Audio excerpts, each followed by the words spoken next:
paz do Senhor, meus queridos irmãos, minhas queridas irmãs, tudo bem com você? Seja muito bem-vindo, você que já nos acompanha ou você que está chegando agora ao nosso canal EBD, Palavra de Vida para você. Nós estamos estudando nesse terceiro trimestre de 2025, aqui pela classe dos adultos, a revista que tem como tema A Igreja em Jerusalém, Doutrina, Comunhão e Fé, a base para o crescimento da igreja em meio às perseguições. Nesta oportunidade, nós estaremos estudando a última lição desse trimestre. Se foi bênção para você, compartilhe, deixe o seu like, fale do canal. O único objetivo nosso aqui é de levar o amor e a palavra do Senhor Jesus Cristo, amém? Nós temos uma playlist com as 12 lições anteriores para os irmãos estarem consultando.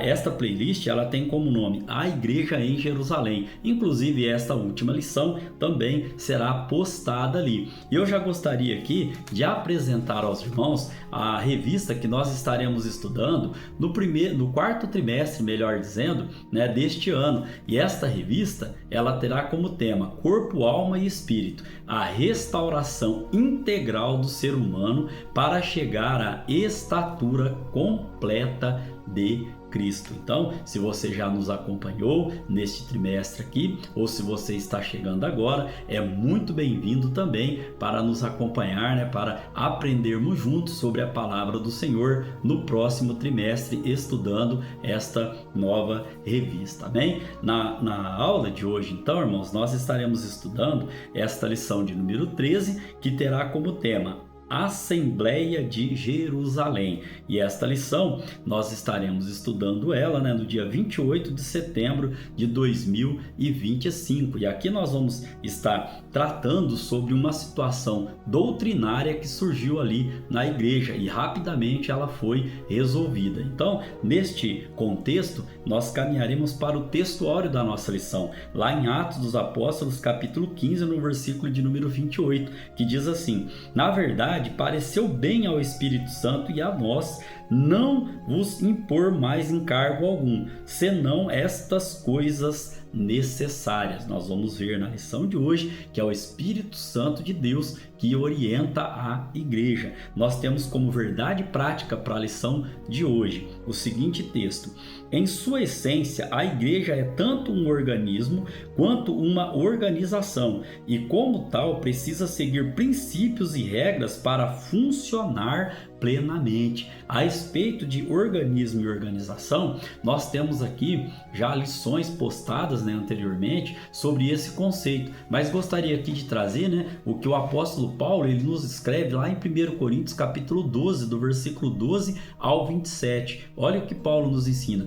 porque assim como o corpo é um e tem muitos membros, e todos os membros deste corpo, sendo muitos, são um só corpo, assim é Cristo também, pois todos nós somos batizados em um espírito, formando um corpo, quer judeus, quer gregos, quer servos, quer livres, e todos temos bebido de um espírito. Porque também o corpo não é um só membro, mas muitos. Se o pé disser, porque não sou mão, não sou do corpo, não será por isso do corpo? Aí Paulo ainda continua explicando: e se a orelha disser, porque não sou do olho, não sou olho, não sou do corpo, não será por isso do corpo? E se todo o corpo fosse olho, onde estaria o ouvido? Se todo fosse ouvido, onde estaria o olfato? Mas agora Deus colocou os membros no corpo, cada um deles como quis. E se todos fossem um só membro, onde estaria o corpo? Assim, pois, há muitos membros, mas um corpo.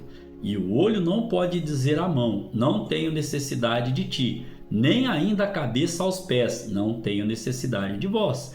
Antes, os membros do corpo que parecem ser os mais fracos são muito mais necessários, e os que reputamos serem menos honrosos no corpo, a esses honramos muito mais. E aos que em nós são menos decorosos, damos muito mais honra, porque os que em nós são mais nobres não têm necessidade disso, mas Deus assim formou o corpo, dando muito mais honra ao que tinha falta dela, para que não haja divisão no corpo, mas antes tenham os membros igual cuidado uns dos outros. De maneira que, se um membro padece, todos os membros padecem com ele. E se um membro é honrado, todos os membros se regozijam com ele. Ora, vós sois o corpo de Cristo e seus membros em particular, amém? Então aqui nós trouxemos, uma explicação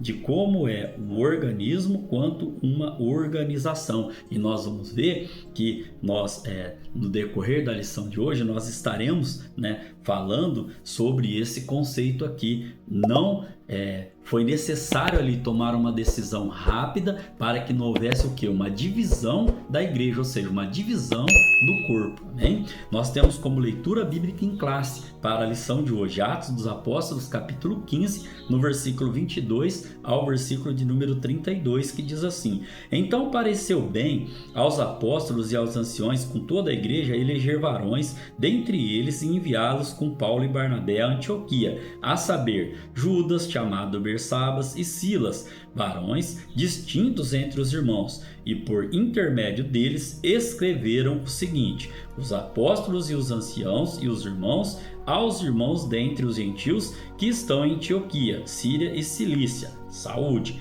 Verso 24 vem dizendo: Porquanto ouvimos que alguns que saíram dentre nós vos perturbaram com palavras e transtornaram a vossa alma, não lhes tendo nós dado mandamento.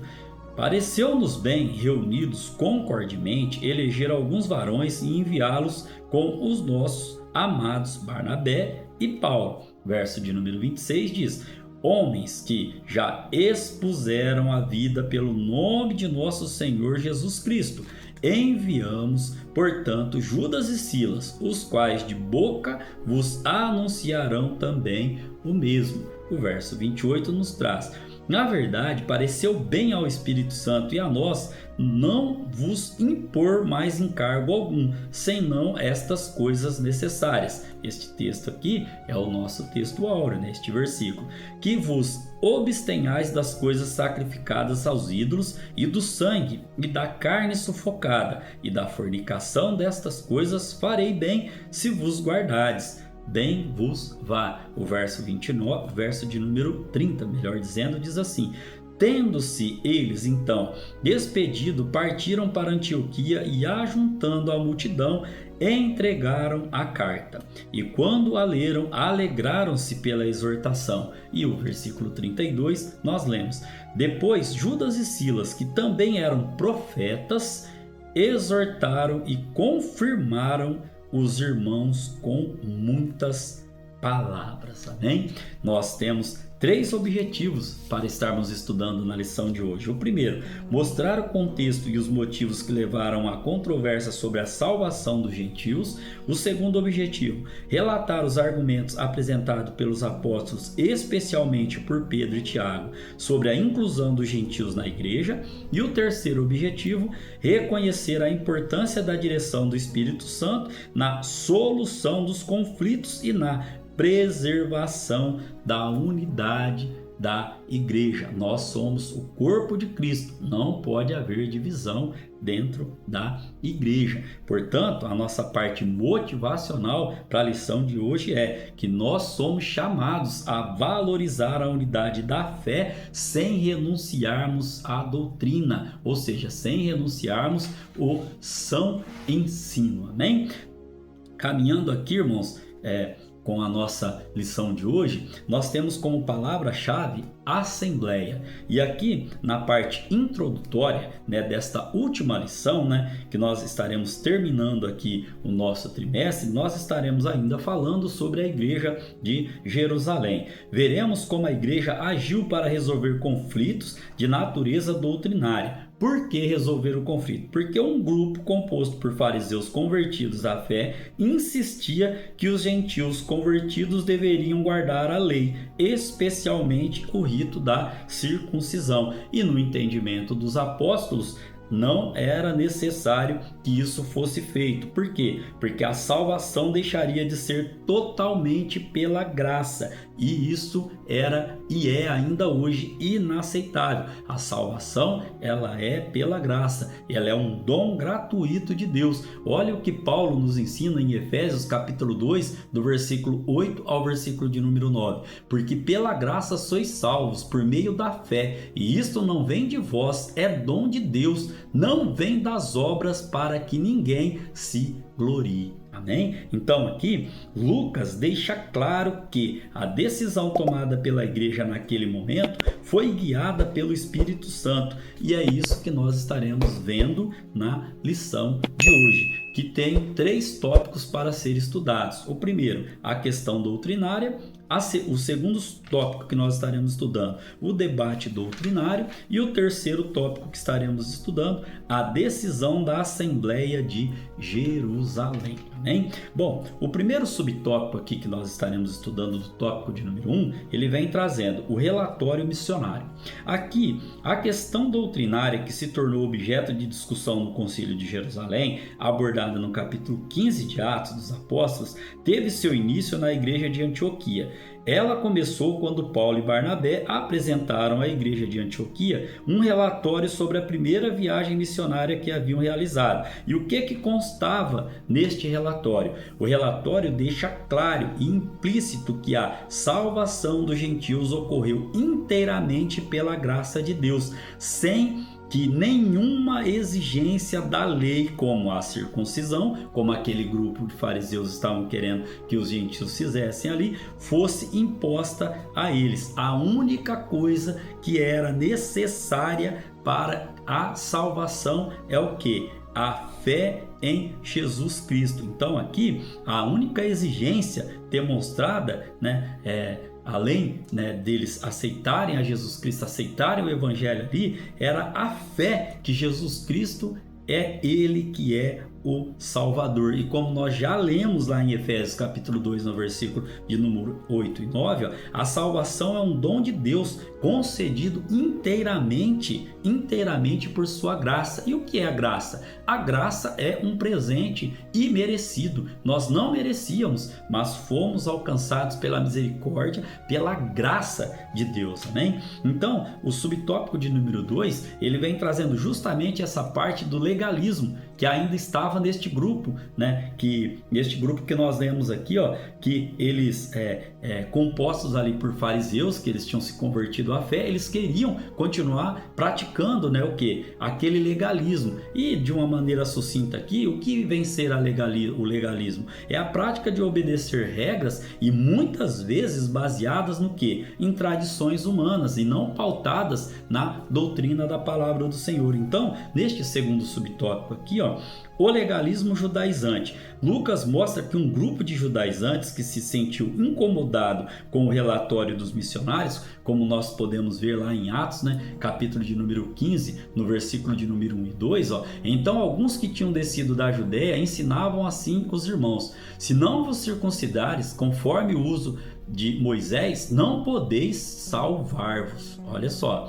Tendo dito Paulo e Barnabé, não pequena discussão, tendo tido Paulo e Barnabé, não pequena discussão e contenda contra eles, resolveu-se que Paulo e Barnabé e alguns entre eles subissem a Jerusalém aos apóstolos e aos anciãos sobre esta questão, ou seja, precisavam tratar ali aquela questão. Então, esse grupo se opôs ao ingresso de gentios na igreja sem que estes antes cumprissem as exigências da lei, ou seja, sem que eles cumprissem ali o legalismo. Então, o que aconteceu? Aconteceu que foi exigido uma solução ali rápida, uma intervenção rápida, uma resposta rápida por parte da liderança. Para quê? Para que a igreja não corresse o risco de ser o quê? Dividida, que a questão tomou uma proporção tão grande que poderia sim ter ali dividido a igreja se a liderança não tivesse agido rapidamente. Então, como resumo deste tópico de número 1, nós podemos trazer aqui que a exigência da circuncisão aos gentios gerou um sério questionamento sobre a natureza da salvação em Cristo, que nós vimos neste tópico que ela é dom gratuito de Deus e é pela graça. Graça é, volto a dizer, presente e merecido, hein? Caminhando aqui para o tópico de número 2, o debate doutrinário. O primeiro subtópico nós vamos ver uma questão crucial. Aqui, irmãos, no entendimento deste grupo de fariseus, sem a observância da lei, ninguém podia se salvar, como nós lemos em Atos capítulo 15, do versículo 1 ao versículo de número 2. Então, o que nós ainda podemos trazer aqui? Que a questão deveria ser tratada com objetividade que o caso exigia, e a experiência da salvação dos gentios em Cesareia, ocorrida anos antes, deveria servir de parâmetro, como nós já estudamos lá em Atos dos Apóstolos, capítulo 10, do versículo 1 ao versículo de número 46. Então aqui, Pedro evoca a experiência pentecostal gentílica como prova da aceitação deles por Deus, como nós podemos ler em Atos capítulo 15, no versículo de número 8. E Deus, que conhece os corações, lhes deu testemunho, dando-lhes o Espírito Santo, assim como também a nós. Então aqui Pedro traz a experiência anterior para comprovar que não era necessário aquele legalismo. O subtópico de número 2 ainda continua tratando desta causa. A experiência do Pentecoste na fé dos gentios. O derramamento do Espírito Santo sobre os gentios anos antes, como nós citamos aqui, em Cesareia, na casa de Cornélio, como nós já estudamos em Atos capítulo 10, havia sido uma experiência objetiva, física e observável por todos os presentes ali. Nós estudamos esse conceito lá em Atos capítulo 10. Pedro espera que seu argumento seja aceito da mesma forma que for aceito anos antes pelos judeus que haviam questionado a salvação dos gentios lá de Cesareia. Então, da mesma forma, Paulo também deixou claro que o recebimento do Espírito Santo era um fato observável e que todos, portanto, tinham consciência de que o haviam recebido. Lá em Gálatas, capítulo 3, no versículo de número 5, nós podemos ler esse texto. Aquele, pois, que vos dá o Espírito e que opera maravilhas entre vós, o faz pelas obras da lei ou pela pregação da fé? Paulo também vem trazendo esse conceito aqui para nós. O terceiro subtópico, nós temos a fundamentação profética da fé gentílica. Aqui, enquanto Pedro recorreu à experiência do Pentecoste como sinal de validação da fé gentílica, por outro lado, Tiago, o irmão do Senhor Jesus, reconhece as profecias para fundamentar sua defesa da aceitação dos gentios na igreja. Para ele, a inclusão dos gentios na igreja estava predita nos profetas. Lá em Atos capítulo 15, do versículo 15 ao 16, podemos ler, e com isto concordam as palavras dos profetas, como está escrito: depois disto voltarei e reedificarei o tabernáculo de Davi, que está caído, levantá-lo-ei das suas ruínas e tornarei a edificá-lo. Então aqui, a aceitação dos gentios na igreja não era uma inovação sem respaldo nas escrituras. Pelo contrário, Deus já havia mostrado aos antigos profetas que os gentios também fariam parte de seu povo. Você pode glorificar a Deus por esta palavra? Eu e você fazemos parte do povo de Deus, amém? Como resumo para este tópico de número 2, nós temos, os apóstolos usaram experiências espirituais e fundamentos proféticos para afirmar a aceitação dos gentios por Deus, amém? Caminhando para o tópico de número 3, nós temos aqui a decisão da Assembleia de Jerusalém. Primeiro subtópico: o Espírito na Assembleia. É digno de nota o papel atribuído ao Espírito Santo na tomada de decisão da igreja, como nós podemos ler lá em Atos capítulo 15, no versículo de número 28, que fez parte aqui da nossa leitura bíblica em classe. Na verdade, pareceu bem ao Espírito Santo e a nós não vos impor mais encargo algum, senão estas coisas necessárias: Quais coisas necessárias? Aí o versículo 29 vem trazendo, ó, que vos abstenhais das coisas sacrificadas aos ídolos e do sangue, e da carne sufocada e da fornicação. Destas coisas farás bem se vos guardardes. Bem vos vá. Então, neste conceito aqui, podemos trazer ainda que o Espírito Santo não era apenas visto como uma doutrina na igreja. Nós sabemos que o Espírito Santo ele é a terceira pessoa da Trindade, mas como uma pessoa com participação ativa nela e como tem que ser até os nossos dias de hoje. Caminhando para o segundo subtópico, nós vamos ver a orientação do Espírito na Assembleia. Conforme lemos lá em Atos, capítulo de número 15, no versículo de número 28, pareceu bem ao Espírito Santo. Então aqui nós podemos trazer ainda que isso explica porque as coisas funcionavam na primeira igreja. Esse era o padrão da igreja primitiva e deve ser também o padrão na igreja de hoje. Qual o padrão? Sermos orientados pelo Espírito Santo de Deus. Olha o que diz Atos dos Apóstolos, capítulo 13, do versículo 1 ao versículo de número 4. E na igreja que estava em Antioquia, havia alguns profetas e doutores, a saber, Barnabé e Simeão, chamado Níger, e Lúcio, Cirineu e Manaém, que fora criado com Herodes, o tetrarca, e Saulo. E servindo eles ao Senhor e jejuando, disse o Espírito Santo, olha o Espírito Santo aqui orientando, apartai-me a Barnabé e a Saulo para a obra a que os tenho chamado. Então, jejuando e orando e pondo sobre eles as mãos, os despediram. E assim estes, enviados pelo Espírito Santo, desceram a Seleucia e dali navegaram para Chipre. Ou seja, o Espírito Santo tem que estar sempre nos orientando. Caminhando aqui para o subtópico de número 3, nós temos o parecer final da Assembleia. Depois dos intensos debates, o parecer da Assembleia foi que os gentios deveriam se abster das coisas sacrificadas aos ídolos, do sangue, da carne sufocada e da fornicação, conforme nós lemos já em Atos capítulo 15, no verso 29. Então, fica óbvio que a igreja procurou resolver a questão mantendo-se rigorosamente fiel à doutrina da salvação pela graça. Isto é, sem os elementos do legalismo judaico, que nós já falamos aqui, mas evitando os extremos de rejeitar os irmãos judeus que também compartilhavam da mesma fé. O legalismo deveria ser rejeitado, os crentes judeus não.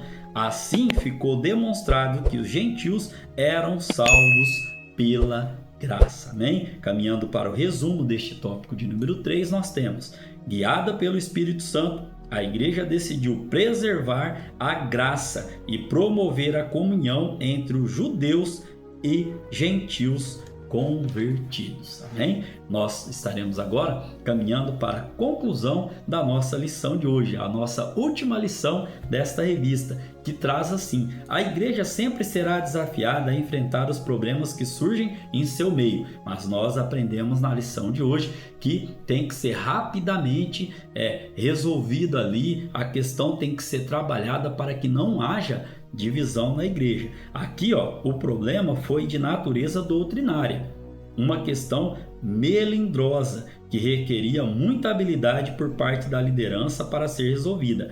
Graças ao parecer de uma liderança sábia, guiada e orientada pelo Espírito Santo, a igreja tomou a decisão certa.